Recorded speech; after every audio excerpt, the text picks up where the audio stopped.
Oke guys, nah begitu caranya aku kasih tip gimana belah buah delima dengan mudah ya. Oke, selamat mencoba. Dan ingat, ini adalah buah delima, bukan dilema.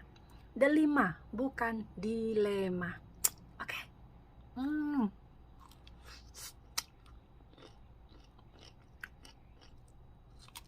Wow. Manis, manis.